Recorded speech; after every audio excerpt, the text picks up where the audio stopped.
गर्मी में गरीब का पानी छीनने वाले अमीर लोग। कितनी ज़्यादा गर्मी हो रही है, मैं तो घर जाते ही पानी पीऊंगी। हाँ मुन्नी, चलो जल्दी से घर चलते हैं, फिर हम लोग मटके का ठंडा ठंडा पानी पियेंगे।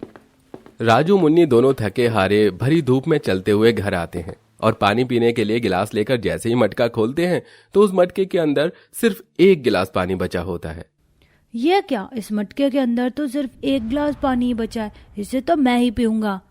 नहीं, इस पानी को मैं पीऊंगी, मुझे बहुत प्यास लग रही है। नहीं, इस पानी को तो मैं ही पीऊंगा।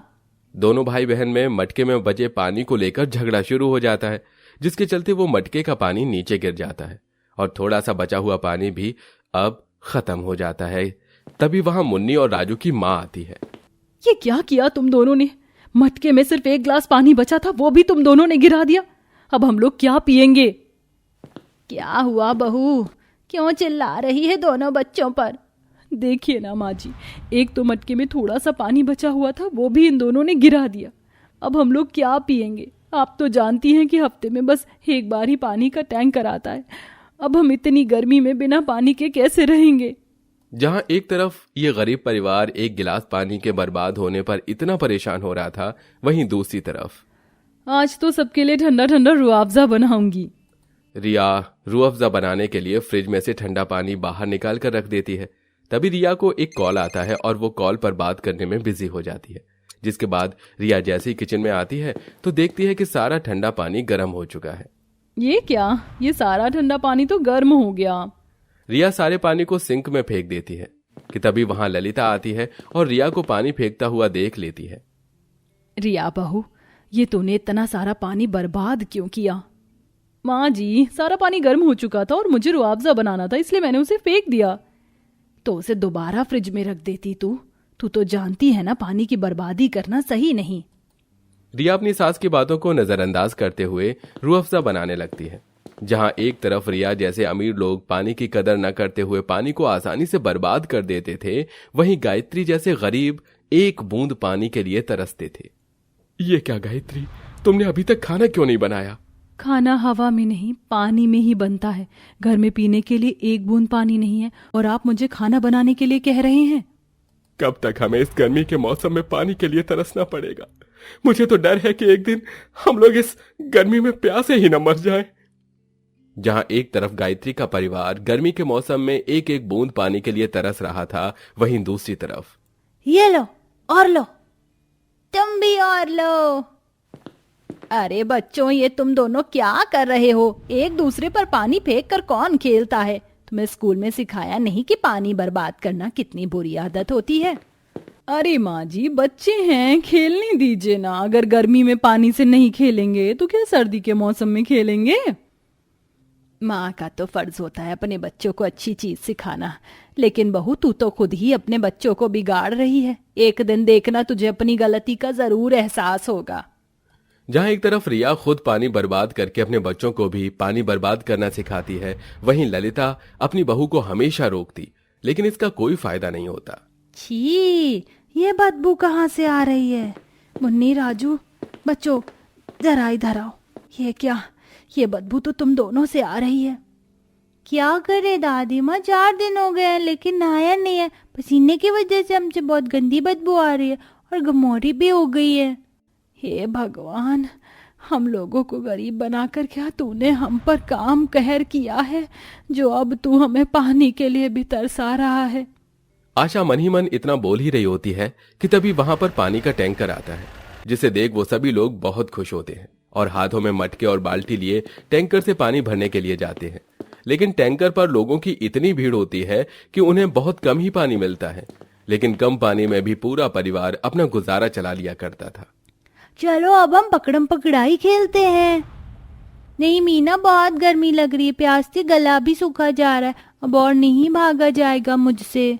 अरे बच्चों, क्यों नहीं भागा जाएगा? ये देखो, मैं तुम सबके लिए ठंडा ठंडा शरबत बनाकर लाई हूँ, इसे पी लो, फिर आराम से खेलना।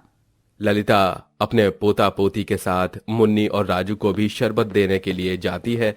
मुन्नी राजू जैसे ही गिलास उठाते हैं, वह रिया आती है और दोनों बच्चों के हाथ से गिलास छीनकर उसे जमीन पर फेंक देती है। ये क्या बदतमीजी है बहू? माँ जी, इन गरीबों के साथ तो ऐसा ही करना चाहिए। ये शरबत पीना तो बहुत दूर ठंडे पानी पीने के भी लायक नहीं है। कितनी बार समझाया तुम दोनों को कि मेरे बच्चों के आसपास भी मत भटका करो, लेकिन तुम दोनों हो कि मानते नहीं। अगर आइंदा मैंने तुम्हें अपने बच्चों के साथ खेलते देख लिया तो मार मार के हड्डी तोड़ दूंगी, समझे? रिया मुन्नी और राजू को डांट कर भगा देती है। रिया का बर्ताव उसकी सास ललिता को बिल्कुल भी पसंद नहीं आता। दिन पर दिन गर्मी का मौसम बढ़ता ही जा रहा था, जिसके चलते एक दिन गर्मी अपनी सारी हद पार कर देती है, जिसकी वजह से आशा बेहोश हो जाती है। हे भगवान, माँ जी को क्या हो गया? घर में पानी की बूंद भी नहीं है, अब मैं क्या करूं? गायत्री आशा के लिए काफी ज्यादा घबरा जाती है। तभी गायत्री भागी भागी रिया के घर आती है। रिया, मेरी मदद करो। गर्मी की वजह से मेरी सास बेहोश हो गई, मुझे थोड़ा सा पानी दे दो। मेरे घर में कोई पानी वानी नहीं है। रिया इतना बोलती है कि तभी गायत्री देखती है कि रिया के दोनों बच्चे वाटर गन से खेल रहे हैं। ये देखकर अपने बच्चों से पानी को बर्बाद करवा सकती हो, लेकिन किसी गरीब को एक गिलास पानी देकर उसकी मदद नहीं कर सकती हो। इतना कहकर गायत्री रोती हुई वहां से चली जाती है। तभी वहां ललिता पानी का एक गिलास लाकर गायत्री को देती है और ऐसे ही कुछ दिन गुजर जाते हैं और आज रिया के घर में बहुत बड़ी पूजा होती है। सुनिए, मैंने घर के सारे नल चेक कर लिए, लेकिन किसी में भी पानी नहीं आ रहा। मोटर भी चलाई थी, लेकिन उसमें भी पानी नहीं है। न्यूज में दिखा रहे हैं कि आज पूरा दिन शहर में पानी नहीं आएगा। क्या? अगर पानी नहीं आएगा तो हलवाई खाना कैसे बनाएंगे? पूजा को समय भी निकला जा रहा है। तुम फिक्र मत करो, मैं पानी के केन मंगवाए हैं, थोड़ी देर में आते ही होंगे। सभी लोग पूजा की तैयारी में लग जाते हैं। वहीं मीना और रोहित आंगन में खेल रहे होते हैं कि तभी अचानक मीना मिर्ची के पाउडर की प्लेट पर गिर जाती है, जिससे उसकी आंखें और चेहरे पर काफी ज्यादा लाल मिर्च का पाउडर लग जाता है। माँ, मेरी आंखें, माँ बहुत जल रही है, मेरी आंख बचाओ मुझे। मीना के चिल्लाने की आवाज सुनकर सभी लोग भागे भागे आते हैं। ये क्या हो गया मेरी बच्ची के साथ? आप यहाँ खड़े खड़े क्या देख रही हैं? जाइए जल्दी से पानी लेकर आइए। अरे कहां से पानी लेकर आऊं गायत्री, घर में थोड़ा बहुत भी पानी नहीं है। किसी को कुछ समझ नहीं आ रहा होता है कि वो क्या करें। तभी वहां हाथ में मटका लिए गायत्री भागती हुई आती है और मीना के ऊपर मटके का सारा पानी डाल देती है, जिससे मीना की जलन कम होने लगती है। मीना बेटा, अब तुम ठीक हो ना? ज्यादा जलन तो नहीं हो रही है? नहीं आंटी, अब मैं ठीक हूँ। गायत्री बेटा, तेरा बहुत बहुत शुक्रिया। अगर तू नहीं आती तो ना जाने मेरी मीना को और कितनी देर इस मिर्ची की जलन को बर्दाश्त करना पड़ता है। कोई बात नहीं काकी, जैसी मुन्नी मेरी बिटिया है वैसे ही मीना भी मेरी बिटिया की तरह ही है, और एक माँ कभी भी अपनी बेटी को तकलीफ में नहीं देख सकती है। इतना कहकर गायत्री वहां से चली जाती है और घर जाकर एक और पानी का मटका लाकर ललिता को देती है। आपके घर में पूजा है, आपको पानी की जरूरत पड़ सकती है। जानती हूँ एक मटका पानी काफी तो नहीं होगा, लेकिन अभी मेरे पास फिलहाल इतना ही पानी है। अगर आप अपना पानी हमें दे देंगी तो आप इस गर्मी में बिना पानी के कैसे गुजारा करेंगी? वैसे ही अब टैंकर तो 4-5 दिनों के बाद ही आएगा। हम गरीब हैं साहब, गर्मी के मौसम में कम पानी में गुजारा करना हमने सीख लिया है। घर में आधा मटका पानी रखा है, उसी से ही हम लोग गुजारा कर लेंगे। आप ये पानी को रख लीजिए। इतना कहकर गायत्री पानी का मटका रखकर जाने लगती है। तभी रुक जाओ गायत्री, मुझे माफ कर दो। मैंने हमेशा गरीब लोगों का मजाक उड़ाया। तुम जब भी एक गिलास पानी के लिए मेरे घर आई, मैंने तुम्हें दुत्कारा, हमेशा अपने पैसों का घमंड दिखाया। लेकिन आज पैसे होते हुए भी मैं एक बूंद पानी के लिए तरस रही थी। सब कुछ होने के बाद भी तुमने मेरी मदद की। मुझे माफ कर दो गायत्री। नहीं रिया, मुझसे माफी मत मांगो। अगर एक पड़ोसी दूसरे पड़ोसी के काम नहीं आएगा तो कौन आएगा? बस इतना कहना चाहूंगी कि जिस तरह से तुम पानी की बर्बादी करती हो, उस बर्बादी को रोक दो, वरना आज जो हुआ वो आगे भी हो सकता है। गायत्री की बात सुन अब रिया पानी बर्बाद करना बंद कर देती है। वहीं अपने बच्चों को भी पानी बर्बाद करने से रोकती है। इसी के साथ अब जब भी गायत्री के परिवार को पानी की कमी पड़ती तो रिया पानी देकर मदद उनकी करती।